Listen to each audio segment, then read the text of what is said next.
We bring the classics back alive, golden stories that still shine. Mystery, rhythm, style in the line. Timeless movies with a soul-filled smile. At Silver Shadow Cinema, come feel the vibe, come feel the love. We restore the past, we light it up. So everybody move, let the credits run. Dance through the memories, history in harmony. You're right where you belong. Silver Shadows, this your song.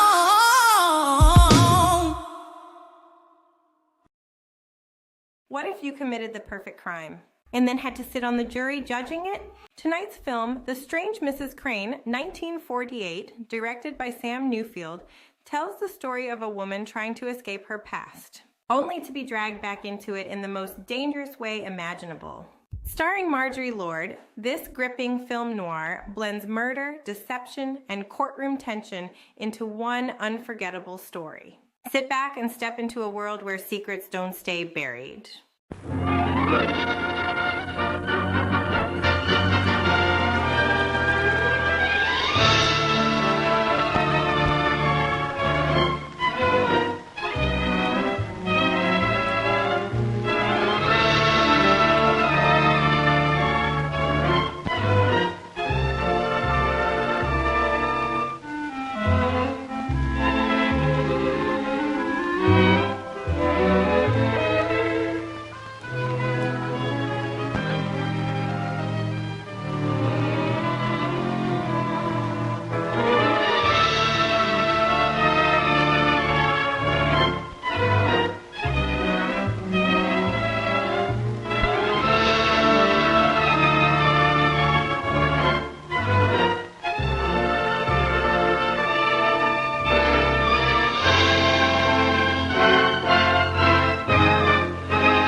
To Clinton Crane, our next governor. Again, we interrupt our musical program to bring you a last-minute flash on the hotly contested gubernatorial primary election. Randolph Hawthorne, Clinton Crane's closest challenger for the governor's seat, has just conceded the primary.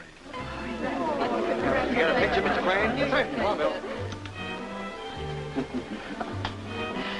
I'm so proud of you, dear. Well, Mark, I hope we do as well in the general elections this fall. Don't worry, you'll win. You may not make political history, but at least your wife will be the most beautiful woman ever to live in a governor's mansion. Now, Mark, flattery will get you nowhere. Clinton couldn't think any more of you, no matter how many nice things you say about me. That's right, Mark. You know, as a campaign manager, you're the tops.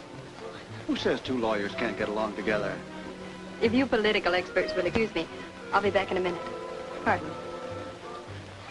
Well, Miss Crane, Yes? I'm from the Evening Express. I'd like to get a story from you. From me? Oh, well, I'm afraid it wouldn't be very interesting, but my husband... The wife of a candidate is always good copy, Miss Crane. Well, I eat 2 eggs for breakfast, sometimes a slice of toast. That's your background. Where you were raised, went to college, you know. Family ties, human interest stuff. When you met your husband. Well, nothing very special ever happened to me. I've led quite an ordinary life. Of course, I've been socially active since I married Mr. Crane. I can see I'm not going to get much cooperation from you. So I went to school, was raised in a little Midwestern town. Had one father and one mother. I'm an only child. I met Mr. Crane when I went to his law offices to have him handle an unimportant case. It was a matter of paying his fee or marrying him. I'm afraid that really isn't very interesting, but I would like to say that I think Clinton Crane will make the best governor in all the world. I'll quote you. Please do. Thanks for the interview.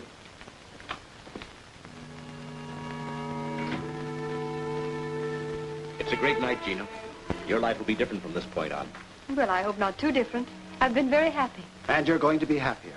I'll see to that. Why don't you start by making good on one of your campaign promises? That's right. You did promise me something. Remember? This sounds like it's going to cost me a lot of money. Oh, I promised to buy you a fur coat if I won the primaries. Not just a fur coat, Clinton. A mink coat. Well, I hope making good on all my campaign promises gives me as much pleasure. A mink it shall be. We're particularly proud of this coat. It's one of our latest creations. This is one of our finest ranch minks, Mrs. Crane. We were very fortunate to get these choice skins. The supply is so limited. I can't tell you how thrilled I am to have you visit my shop, Mrs. Crane. I've known your husband for years. He told me you've been friends for a long time, Mrs. Emerson. We can go back to the days I chased ambulances, can't we, Edna? You usually court them too, Clinton. I couldn't now. I can't run that fast. I always knew you'd be a great lawyer. Even if we don't buy the coat? Oh, the coat. I mustn't let friendship interfere with business. This is an original design. Notice the full sweep. It is lovely. Don't you think so, dear? Yes, I do. Would you like to try it on, Mrs. Crane? Well, yes, I would. Thank you, Barbara. This should look stunning on you. The shade of the fur will blend perfectly with your coloring. Better get your checkbook out, Clinton.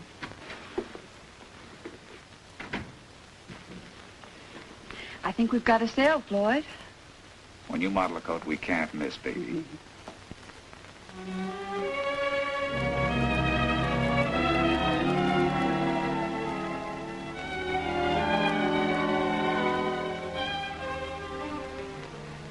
Take this to the workroom, will you, darling? All right. I've always wanted a coat like this. You'll be the envy of all your friends, Mrs. Crane. Do you like it, dear? Yes, very much. Do you think we should buy such an expensive coat? If you like it, sure. Oh, say, how much is it? $5,000. And, of course, the tax. I guess I spoke too soon. I think I can handle him.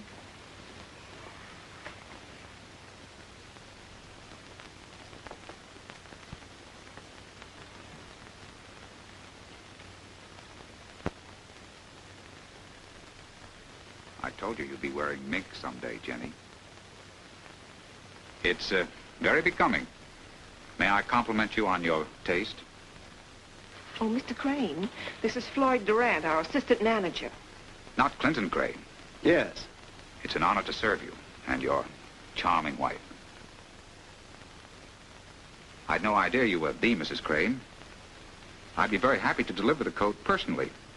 I live at the Fairmont Arms Apartments and pass your place on the way home. It would be no trouble at all, I assure you. That won't be necessary. I'll expect you at 9 this evening. It's a pleasure to take money from you. You deliver the coat in the morning. Of course. And thank you very much. Very nice to have met you, Mr. Crane. And you too, Mrs. Crane. Good night. Good night.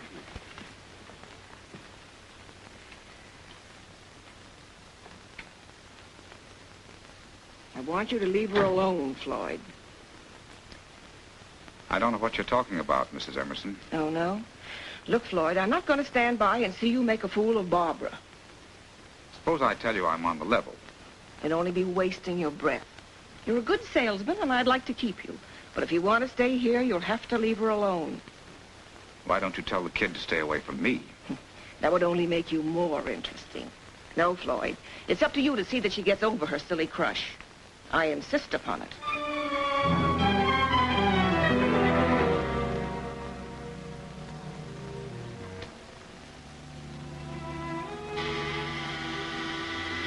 Just a minute.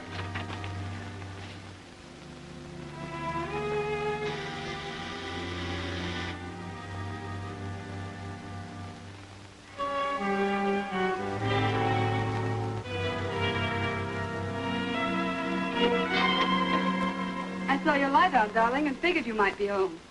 I was just about to phone you. I thought we might get together a little later. Oh, I haven't seen you for 3 hours. It seems like 3 days. I've missed you too, Barbara. Oh, I love you so much, Floyd. I can't wait to tell the girls in the shop about us. I bet they'll be surprised. But they know we've been seeing each other. What's so surprising about two people being engaged?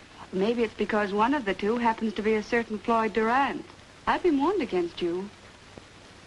Edna Emerson? No, but don't worry, I didn't believe it. Where's my picture? I hope you're not tired of looking at me. It was here a minute ago.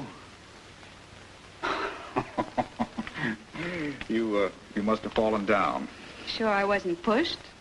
Positive. How about going over to the Bluebird? We could have a few dances. Oh, that would be fun. We haven't been dancing in a long time. Oh, I just remembered. Mrs. Emerson told me she'd phone me about some advertising ideas. She should be calling back in a few minutes. Well, I'll wait with you. No, I'll see you to your car. Now, you go ahead and reserve a table, and I'll meet you later.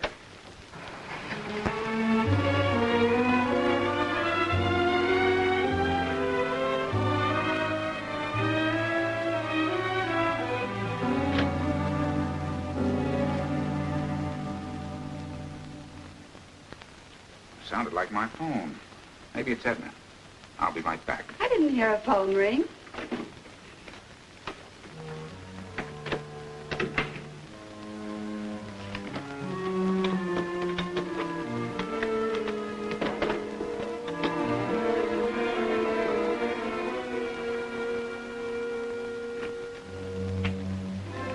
You're right, baby.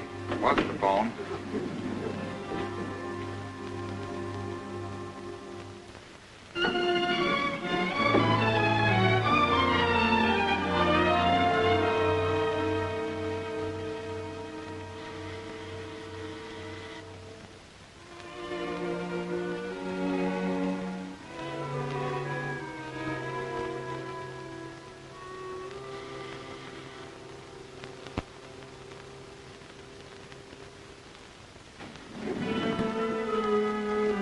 Hello, Jenny.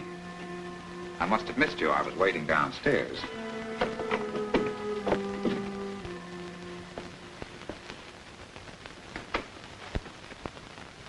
Why did you walk out on me, Floyd? Does that look like I walked out on you?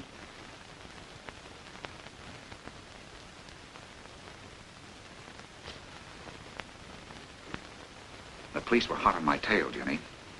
I didn't want to lead them to you. As soon as I thought it safe to show my face, I went to your apartment, but you had moved. Someone said you left town. I didn't think I could compete with that little redhead. I was just giving her a line. She meant nothing to me. You should have known no one could ever take your place. You look more beautiful than ever. All right, Floyd, let's have it. What did you want to see me about? Does an old friend have to have an excuse? Don't tell me you're turning on all that charm without a reason. Still the suspicious one. Just for your information, I have no bank account of my own. My husband gives me a small cash allowance. You've always had all the answers, Jenny. I'm just trying to answer some of the questions running through your mind. I can change for the better, too. Of course, I haven't done as well as you have, Jenny, but I'm satisfied at the present. And one of these days, I'll go into business for myself. It's hard to believe. You holding down a job. Well, we both had our surprise for the day.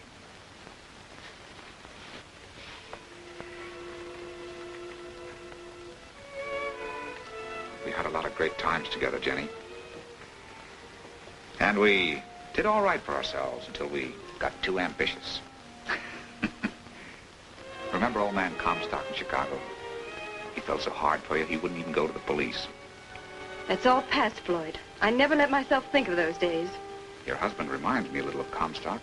They're both about the same build and age. I don't suppose your husband knows anything about us. No. Clinton never asked me any questions I can't answer. Well, you finally got your mink coat. Yes? Happy? Of course.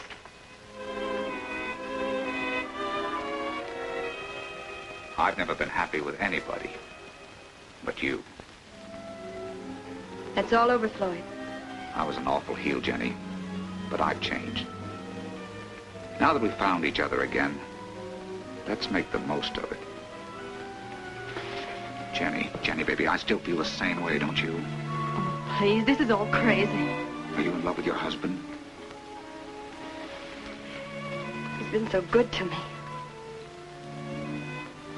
Perhaps it is best for you if we don't see each other again. But, Floyd, we have seen each other again.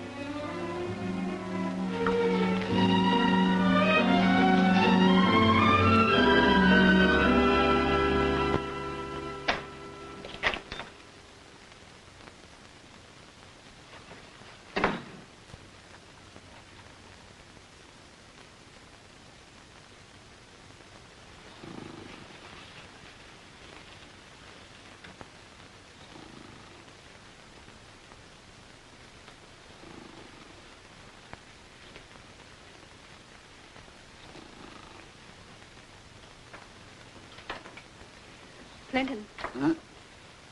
Oh, hello, Gina. Must have fallen asleep. You shouldn't have waited up for me. I guess I just dropped off. Where have you been? I stopped in to see one of the girls about the hospital benefit we're giving. Oh, before I forget it, Edith Henderson telephoned an hour ago. Said she wanted you to call her in the morning. Isn't she on that committee? Well, there are several committees. I know how you feel, Clinton. We don't seem to be able to spend much time together. If you prefer it, I'll beg off. They can get someone else. Well, I wouldn't think of it, dear. It's a worthy cause. Besides, the wife of our future governor should be active in all important social movements. Well, I try to do whatever I can. You've been a great help to me, Gina. I'm proud of you. You're a charming hostess. You're clever enough to cultivate the proper people, and although you flirt a little with the men who are important to me, you do it so their wives never get jealous. Maybe I'm a politician, too. You know, it flatters a man's ego to be married to a woman much younger than himself. I'm going to tell you a secret, dear. I wasn't sure that I could hold you. I knew you'd meet younger and more attractive men. You've made me very happy.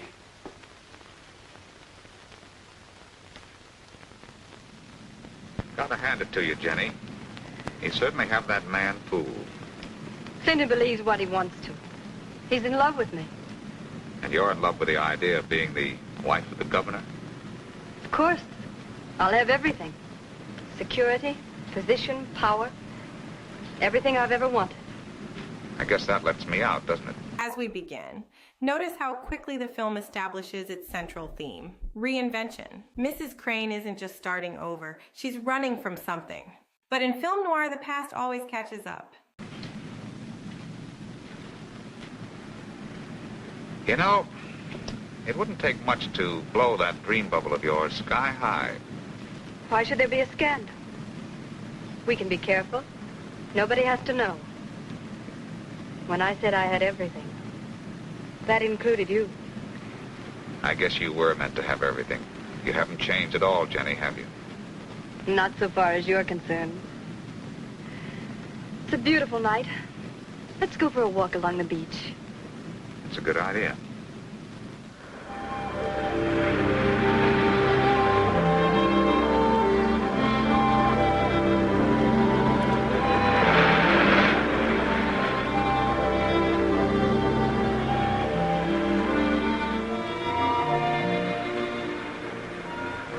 Isn't it lovely out here?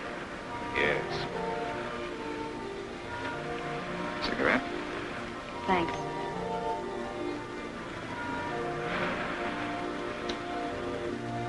Why did you lie to me? What are you talking about? Your bank account. At 10 o'clock this morning, you had a balance of $30,000. I have a way of finding out things. So you've changed. We've found each other again. Let's make the most of it. What a fool I was to believe you. I was thinking you might make me a little loan. $15,000 would just about take care of me. I know the game as well as you do. Once you start paying off, it never ends. You're making a big mistake, Jenny. I'm not afraid of you. You'll never get 1 cent from me. Remember that. And don't ever try to see me again.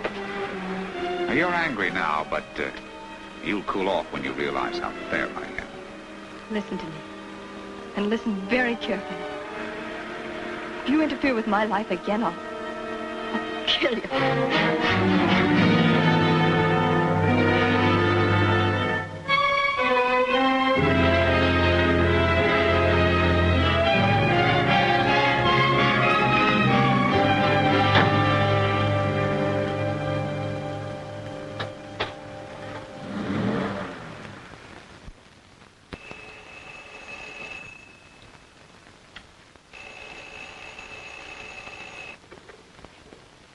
Hello? Yes, this is the Crane residence. Mrs. Crane isn't in just now. Oh, I don't know when she'll be back. Do you want to leave your name? No. I'll phone later. Thank you.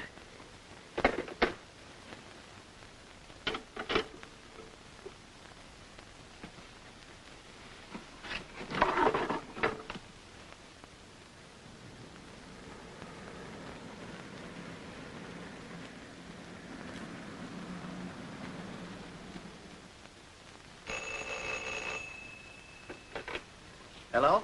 Mr. Crane speaking. No, Mrs. Crane isn't here. Oh, hold the wire. Mrs. Crane just came in. It's for you, Gina.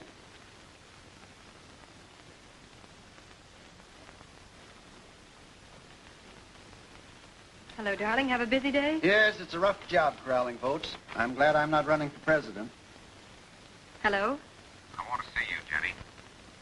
Well, I'm very busy these days. Hello? Hello? We were disconnected. Who was it? I don't know. He said something about a donation. Well, if he wants money, you'll hear from him again. I'm sure I will.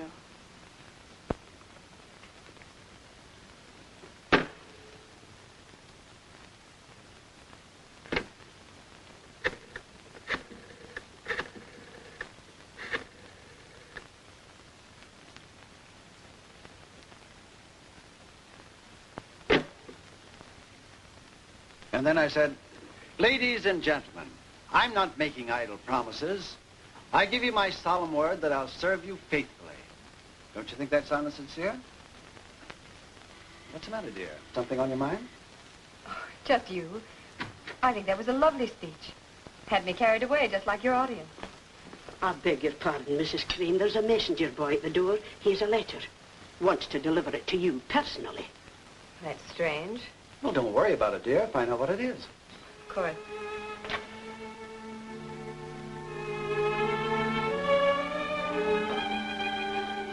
Mrs. Crane? Yes. Sign here, please.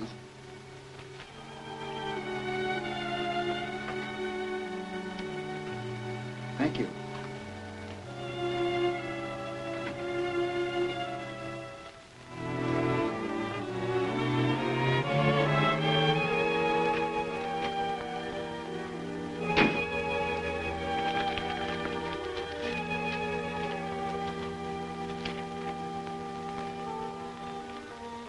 Dear Mrs. Crane, when you threatened to kill me, Jenny, you forgot that blackmail picture you posed for in Milwaukee.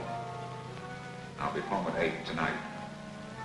Be here, because the next time I telephone, I'll talk to your husband.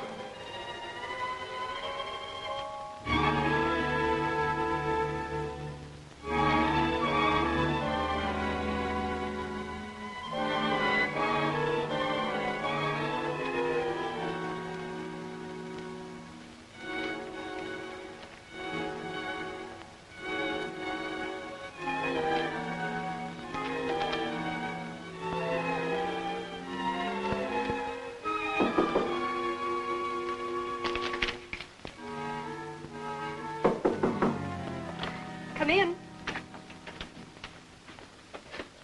Oh, there you are. I wondered what had happened to you. I thought I'd fix my makeup a bit. What was the important letter? A contribution from a Mrs. Bennett for our children's milk fund. Guess she thought if you got hold of it, you'd spend it on the election. I probably would. How'd you like to go to a picture show tonight? Oh, I'm afraid I can't, dear. I've got to pick up several more donations. Would you like to go along with me? I can't promise you a very exciting evening.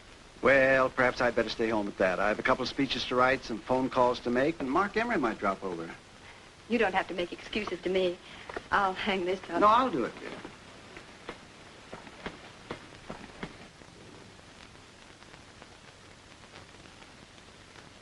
I told you I'd meet you later. Yes, I know. You told me the same thing the other night. I waited at the Bluebird till almost midnight. But I told you how that happened. Not to my satisfaction. If you don't want to see me, why don't you just say so? Now, don't talk like that, Barbara. You know I'm crazy about you. I'd ask you to stay, but someone's coming over to see me about a big deal. Now, I'm only doing it for us so we can be together. What kind of a deal are you talking about? Now, you wouldn't understand. You've just got to trust me. Now, run along like a good When girl. you're trying to get rid of me, you must be expecting a woman. All right, it is a woman. So what? She wants to set me up in business. You don't expect me to turn that down, do you? Mrs. Bolton wanted to set you up in business, too. I didn't believe it when I heard it, but I do now. All the stories they've been telling me are true. What difference does it make where you get the money so long as you get it? And I thought I was in love with you. I despise myself for being such a fool. But I despise you more for making me feel so cheap. How contemptible can a man get? I hate you. I hate you. Stupid little fool. Get out of here. Do you hear Jenny, get out!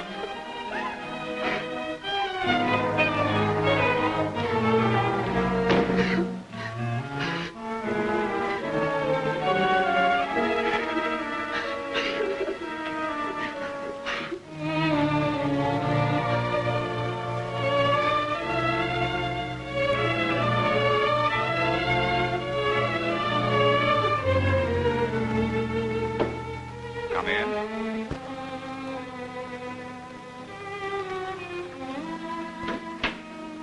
Did you bring the money, Jenny?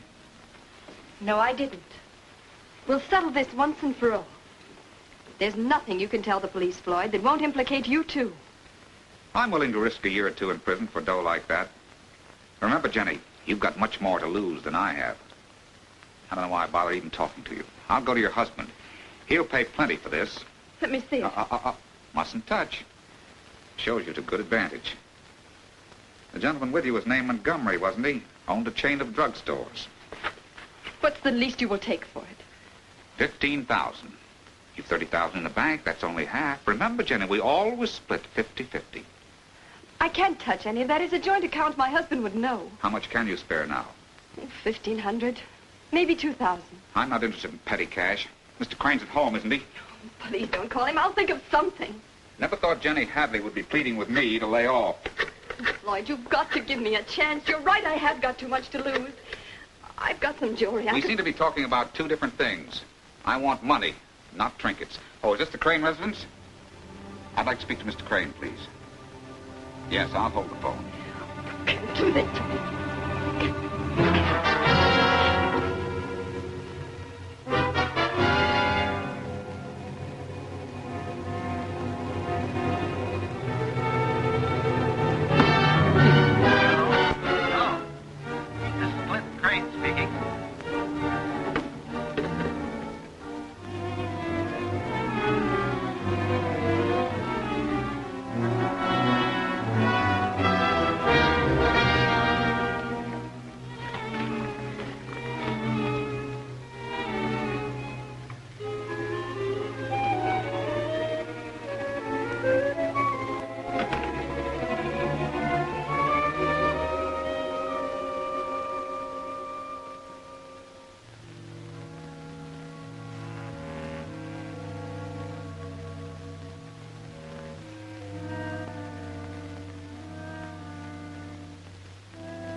Crane will be right down. But please serve my breakfast right away. I have to dash for a train in a few minutes. Yes, Governor. I mean, yes, sir. You're a little premature, but not much. Oh, I think about it all the time. It must just have slipped out. Oh, I can hardly wait till we move to the governor's mansion. I'm going to be very hard to get along with. Meanwhile, how about my breakfast? You wouldn't want me to start for a trip on an empty stomach, would you? Oh, yes, sir. Huh? I mean, no, sir.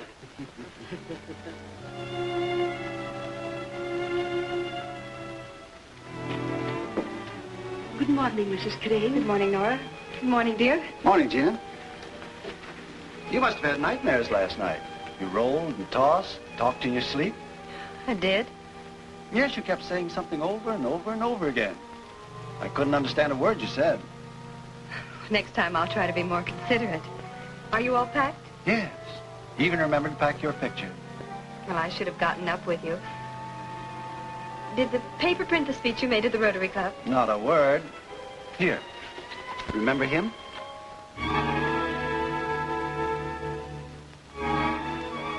No, I don't believe I ever saw him before. You have a short memory, Gina. He was the assistant manager at the Emerson Fur Shop. Oh, that's where I got my mink coat. Oh, I remember him now. Well, they'll get her. Her? It could have been any number of women. According to this, women were his specialty. The police got fingerprints. Have one particular suspect. Did they say who it is? No, but they must have a pretty good idea. I'll bet there are a few ladies in town who can't eat their breakfast this morning. What a waste of newspaper. Just think, they could have printed my speech.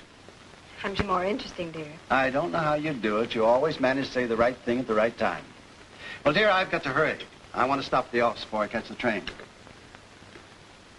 Take me with you, Clinton. Do you really mean it? I never could drag you on these trips. Well, I feel so lost when you're away. Do you mind if I go with you? Mind? I'd be delighted. I have a couple senators I want you to meet. Between us, we might be able to make them see things our way. We'll do our best. We'll have to hurry.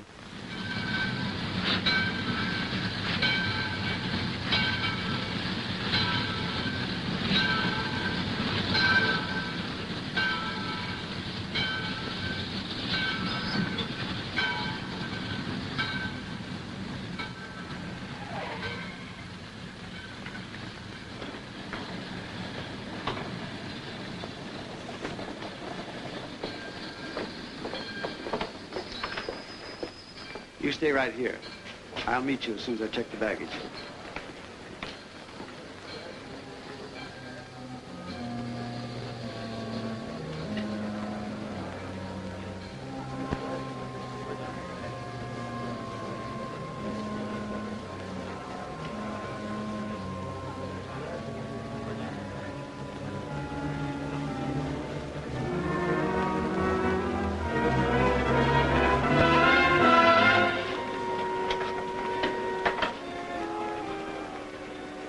Barbara Arnold?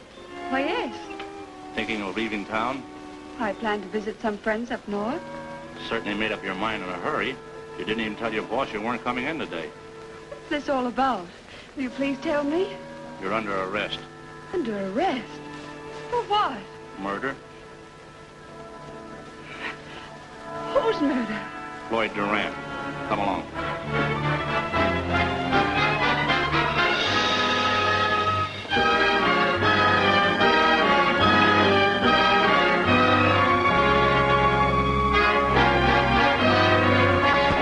Barbara Arnold was just another girl working on a job. Today, she has been indicted for murder. Miss Arnold steadfastly maintains her innocence and insists that a mystery woman was approaching the door of Floyd Durant's apartment as she left by the elevator. Unfortunately, if Barbara Arnold's story is true, she has no description of the mystery woman. Many are convinced she is the victim of circumstances. Then there are others who are as equally convinced that she is guilty.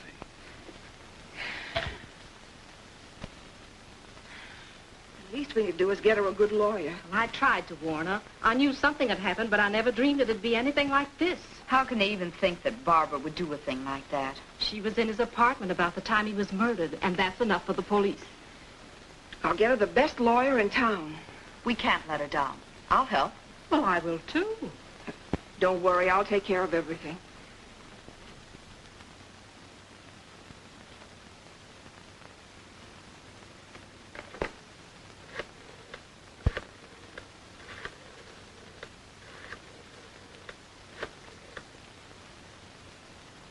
I'd like to speak to Mr. Crane. Oh, I see. When will he return, please? All right. Thank you. Goodbye. Mr. Crane will be back this evening. He'll help us, I'm sure. Then I saw Steve Crosley, like you told me, Mark. You know, he controls a lot of votes. That's why I thought you should see him. What about Clemens? Well, he's with us, too. He sent his best regards to you. You feeling better, dear? Yes, thank you. Haven't you been feeling well? Oh, it's nothing serious. She's been troubled with headaches ever since we left here. I tried to get her to see a doctor, but she wouldn't. I'll be all right, Clinton. right, I'm coming.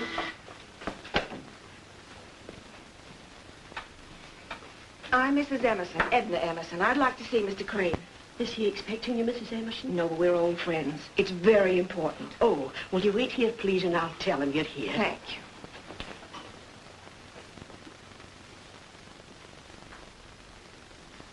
I beg your pardon, Mr. Crane. There's a Mrs. Emerson wants to see you.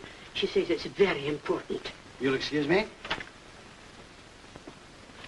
Hello, Edna. I hope you'll forgive me for barging in on you like this, Clinton, but I just had to talk to you. Sit down, sit down. Now, what's the matter? You're familiar with this Floyd Durant murder case? Couldn't miss it very well. The papers have been full of it. That's right. He worked for you. Yes. And so did the girl who was accused of killing him. You remember, she modeled that coat for Mrs. Crane. Oh, yes. She means a great deal to me, and I want her to have every chance. I'd feel much better if you were her lawyer. I'll pay you your fee no matter what it is. Well... Pardon me, Clinton. I couldn't help overhearing your conversation. Good evening, Mrs. Emerson. Good evening. Naturally, I don't want to tell you what to do, dear, but with the election coming up... But this girl is innocent, Mrs. Crane. Your husband is just the man to defend her. Well, I appreciate your confidence in me, Edna, but... Clinton, I honestly think it would be unwise for you to accept a criminal case at this time. Don't you? I guess you're right again, Gina. Maybe I am too busy to take a case at this time. It isn't as though we're not sympathetic towards the girl. I'm sure you can find another lawyer. Could you recommend a good man, Clinton? Well, yes, I think I can. Oh, me? Oh, now, look, Clinton, you know I couldn't possibly take a case at this time. It's a great opportunity for you, Mark. With all the publicity you get, you'd be more valuable to me and to yourself. All right. I'll take the case, if Mrs. Emerson is willing to accept me as a substitute. I have every confidence in Clinton's judgment.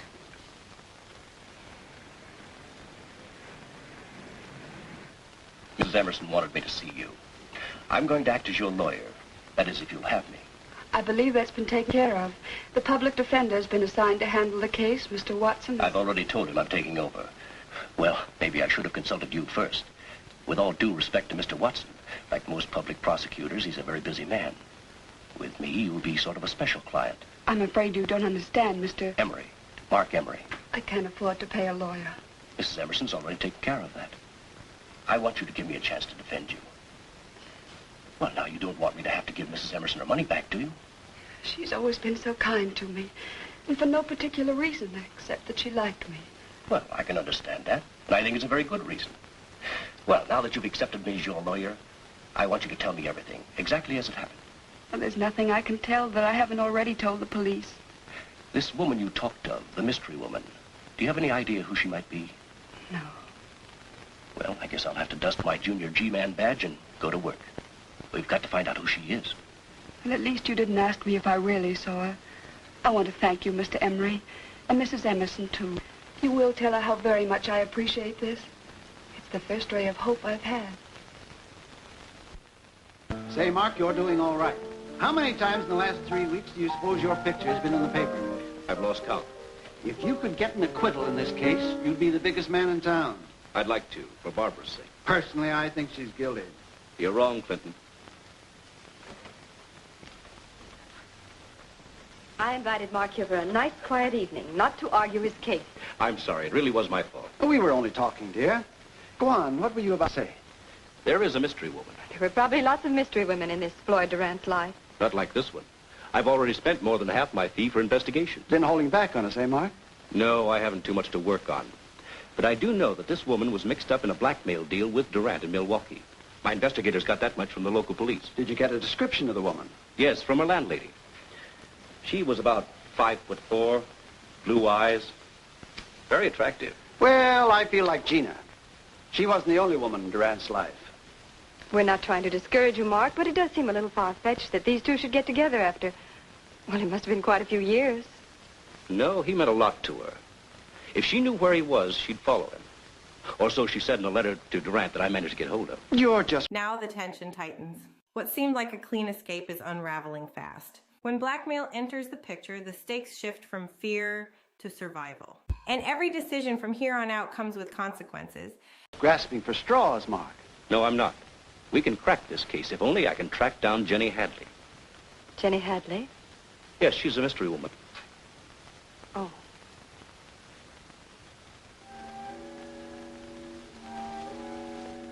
Could Mark know I'm Jenny? Oh, no, he couldn't. He'll never find out I was in Floyd's apartment. I didn't leave any clues behind. I burned the picture, threw the ashes down the drain. He'll never guess that I'm Jenny Hadley, never.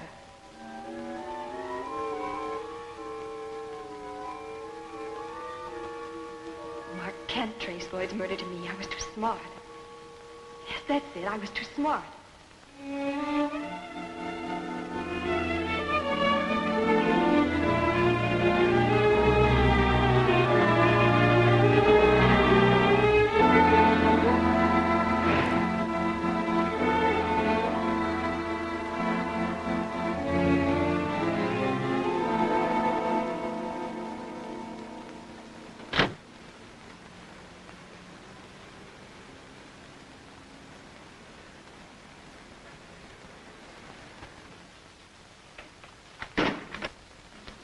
Mrs. Clinton Crane is here to see you. Well, have her come in. If you please, Mrs. Crane. Well, this is an unexpected pleasure. Hope I'm not interrupting anything. Not at all, Gina. Sit down. I can only stay a moment. I left the house without any money. It's a legal holiday. The banks are closed, and Clinton isn't in his office. Take your pick. I'll take the one with the picture of Andrew Jackson on it. Sure you don't want another to keep Jackson company? No, thanks. I'm just going to a luncheon. $20 for lunch? 2 cups of coffee. I read in the morning paper where the Barbara Arnold case goes to trial in a couple of weeks. That's right. Have you found out any more about this Jenny? Not as much as I want. However, I have a couple of leads which might pan out. Clinton still thinks you're wasting your time with this mystery woman of yours. What do you think, Gina? Well, I'm inclined to agree with Clinton. Well, maybe you're a little prejudiced. Maybe. Well, I must be running along. Thanks for the loan. Not at all. Tell Clinton I'll drop over first chance I get, if he doesn't try to frame my defense for me. Goodbye, Mark. I'll see you to the elevator.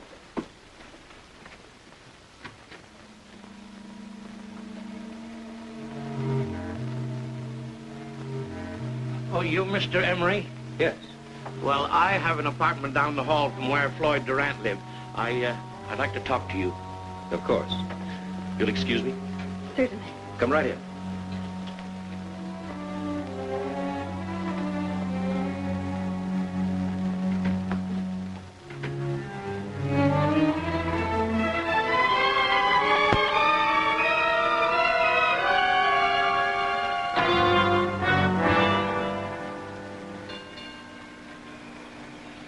He didn't recognize me. If he did, he'd have said something. Or run away. No, that would only arouse suspicion. My mind's just playing tricks. They can't find Jenny. She's as dead as Floyd.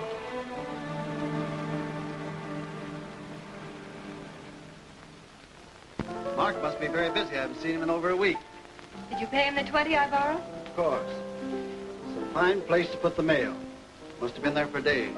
I'll speak to Nora about it. Here's one for you, dear. It's from the sheriff's office. What have you been up to, dear? Sheriff's office? Let me see it.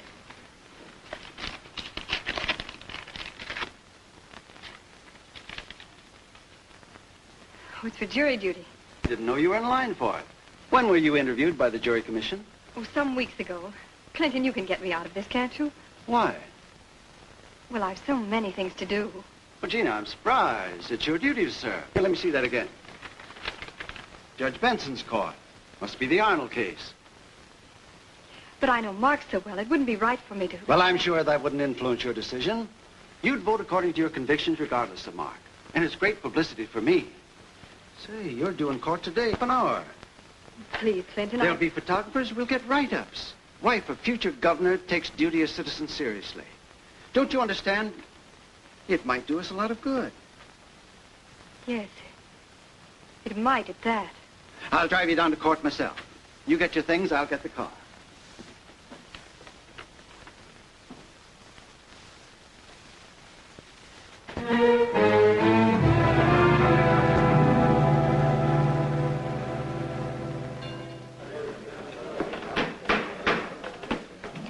Alder Barton. Get in the jury box, please. Miss Nellie Carter. Go to the jury box, please. Mrs. Gina Crane. Mrs. Gina Crane?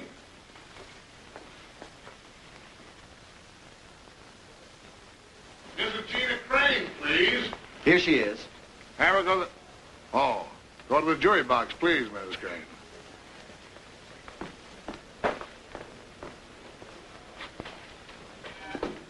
I thought I recognized her. She was in the shop not so long ago.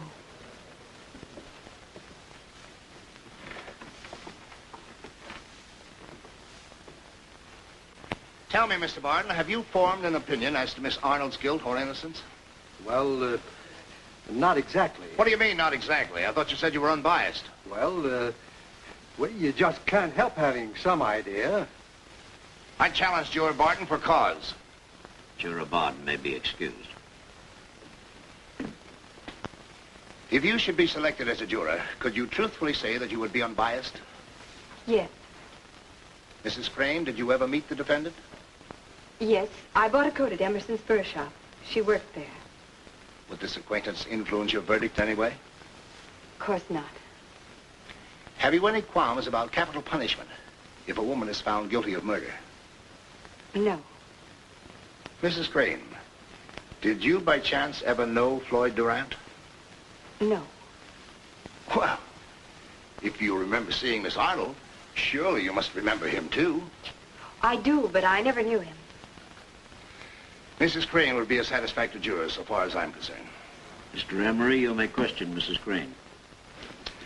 I have no questions to ask Mrs. Crane.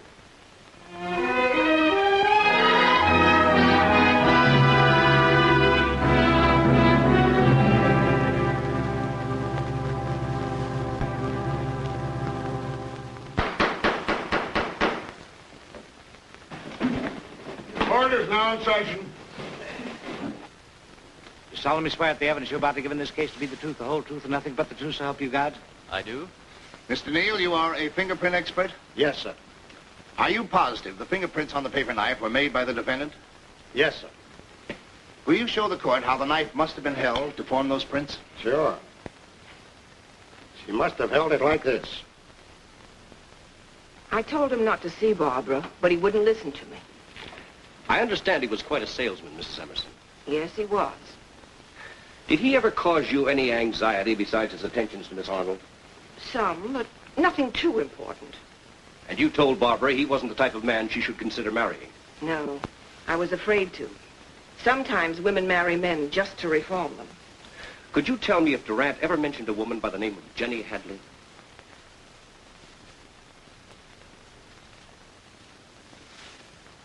Not so far as I know. I never heard of her.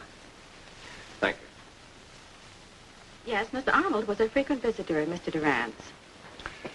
Can you truthfully say that she was there the night of the murder? Yes, I saw her come out of the elevator. She was crying. About what time was that, Mrs. Lambert? It was exactly 8:30. I had just locked the hall windows for the night. It's a company rule, and they're very particular about it. I remember the time because I was in a hurry to get back to my office to listen to a murder mystery on the radio. I see. I live across the court from where Mr. Durant got himself bumped, where he was killed. How much space separates the two buildings, Miss Woods? Oh, about 5 feet. No, I guess it's closer to 4. I could see in his apartment if the window shades were up. And they were up that night, Miss Woods? Oh, yes, sir. And what did you see? Well, when I first peeked over, she, Miss Arnold, and that thrill boy, Mr. Durant, were talking. She had a paper knife in her hand. Could this be the one you saw? Could be. I object, Your Honor. Miss Wood's answer is too vague to be entered as testimony. But we know Miss Arnold held the paper knife. And we also know it was the death instrument. Objection overruled. After you saw Barbara Arnold menacingly hold this knife, then what happened? I went to answer the telephone. And when I came back to the window, they were really telling each other off. Can you recall any of this heated conversation between them? Oh, sure. She called him contemptible. She really worked herself up into a lather. Then she said, I hate you. Then she slapped him.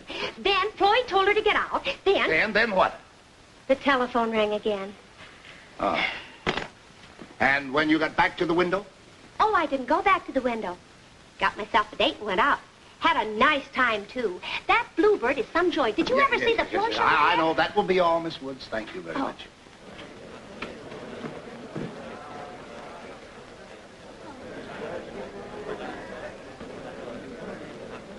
Mr. Fred Marlowe, take the stand, please. You solemnly swear at the evidence you're about to give in this case to be the truth, the whole truth, and nothing but the truth, so help you God? I do. You're certain you saw another woman come out of Durant's apartment the night of the murder? Yes, but I'm positive it wasn't Miss Arnold. No, I've seen her too often to be mistaken about that. Could you identify her if you saw her? I think so. Can you give me a description of this woman who undoubtedly murdered Floyd Durant? Here's where the film takes its most ironic turn. The line between guilt and innocence blurs, especially when justice becomes personal. Pay close attention, because everything is about to come full circle. Yes. She was about 5'4", and dark hair, pretty, nicely built. She reminds me of somebody that I've seen before, but I just can't remember who it is. Thank you. Your witness.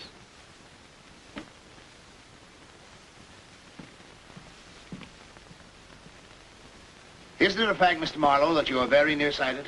Yes, sir. Do you have two pair of glasses? No, just this one pair. May I see, please? Oh, certainly. Thank you very much. Now, Mr. Marlowe, I want you to look around the courtroom and point out to me a woman who looks something like this so-called mystery woman you say you saw coming out of Floyd Durant's apartment the night of the murder. Oh, come now, Mr. Marlowe. Please, be specific. Did she wear a hat? What color? Was she tall, blonde, brunette? Was she fat, short? What? Come on now, Mr. Marlowe. Just point out anyone who looks something like your mystery woman. There, right over there. Now, you wait to put these on until I reach the person to whom you're pointing, will you please? Yes. Thank you. This the person you mean, Mr. Marlowe? Yes. Put on your glasses, Mr. Marlowe, please.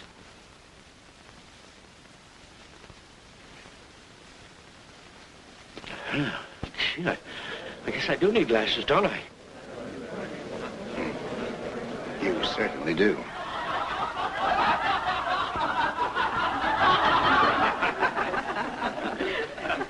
As a matter of fact, your glasses were being repaired at the Glen Optical Company the night of the murder.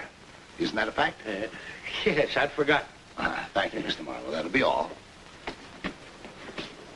Oh, I'm sorry, Mr. Marlowe. Oh, thank you.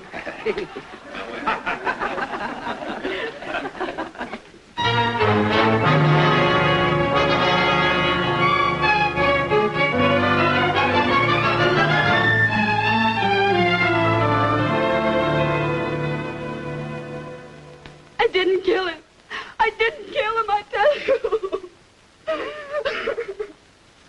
You were there in his apartment the night he was murdered. And by strange coincidence, you were seen to hold the very weapon that later was found in his dead body. Were you in love with him? I thought I was. And you, too, saw this mystery woman go in after you left? Yes. I had just stepped into the elevator when I saw a woman go toward Floyd's apartment. The elevator doors closed so quickly, I didn't get a chance to see what she looked like.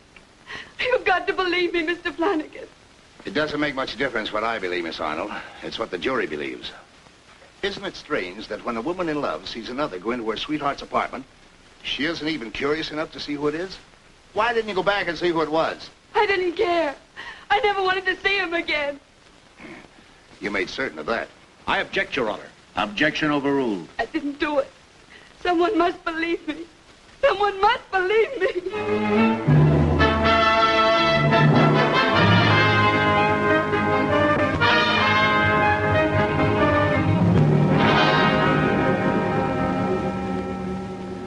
You can use another one of the pictures we got of Gina Crane. She's been made foreman of the jury. Frankly, I'm confused. I've heard so many different stories, I don't know what to believe. But I don't think Barbara's guilty. Don't tell me you fell for that mystery woman. From the evidence I've heard, and I've listened to most of it, I'd say there is such a dame. Probably lots of them. I can't see why any gal would kill a cutie pie like Floyd without a reason. There's plenty of reason. He was a chiseler. Can't we get back to Barbara? After all, the question is, are we going to judge her guilty or innocent? I don't think we can honestly convict her on the evidence presented. At the best, it's only circumstantial. Miss Norman, surely you haven't forgotten her fingerprints are on the knife. I'm certain the mystery woman didn't put them there. And the babe next door saw the knife in Barbara's hand. Thank you. I was just about to remind Miss Norman of that.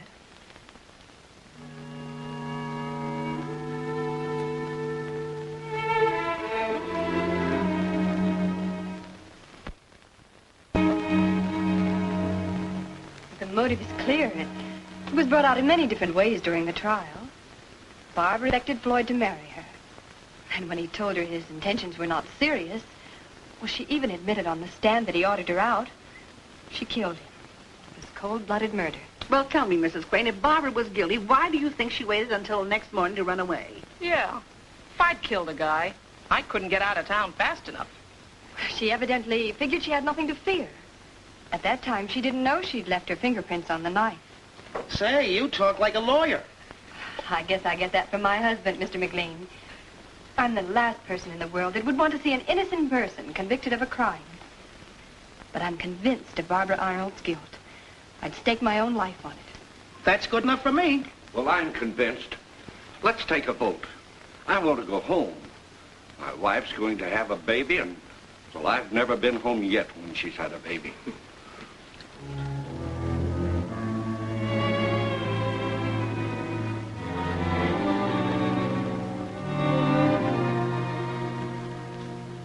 There's one for acquittal.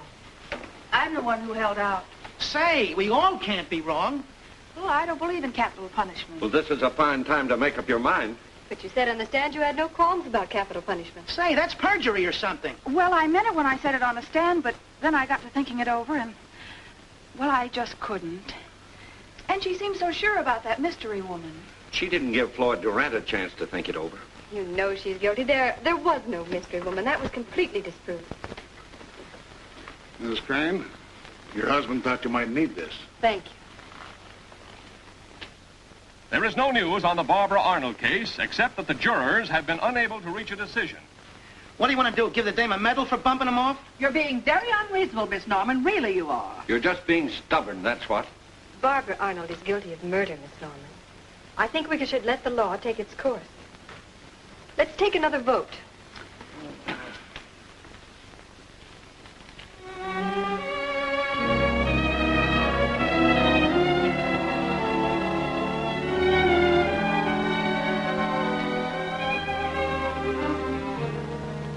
We're in accord, ladies and gentlemen. Good. Well, You'll have to fill this out, Mrs. Crane. You see, you give the official verdict in writing to the clerk.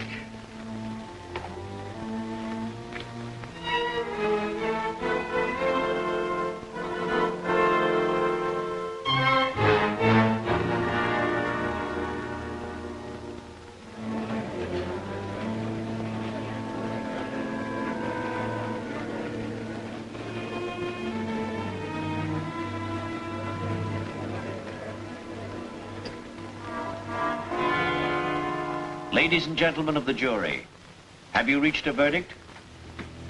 Yes, Your Honor, we have. We find the defendant... No, Mrs. Crane. Hand the verdict to the clerk.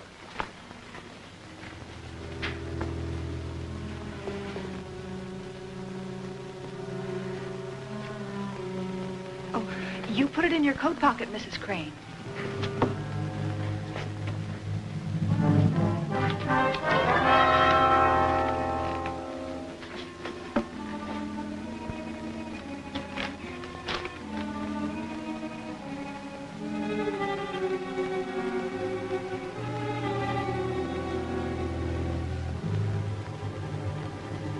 Well, read the verdict.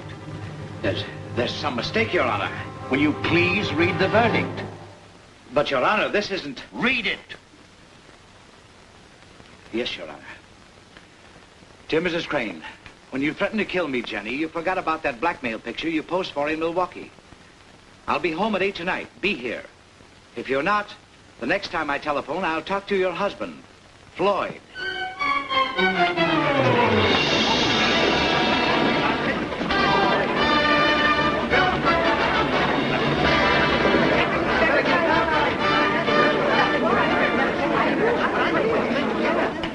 Order in the court! Order! Order! Order or I'll clear the court!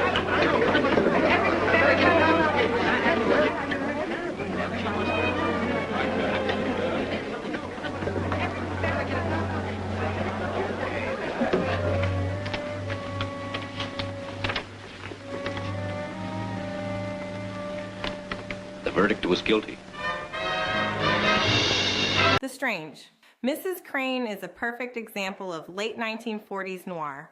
Low budget, tightly written, and driven by moral tension rather than spectacle. Director Sam Newfield crafts a story where fate and irony collide, leaving us to question whether anyone truly escapes their past. If you enjoyed this classic, be sure to like the video and subscribe for more hidden gems from the golden age of cinema. And let me know in the comments, do you think Mrs. Crane got what she deserved? Thanks for watching.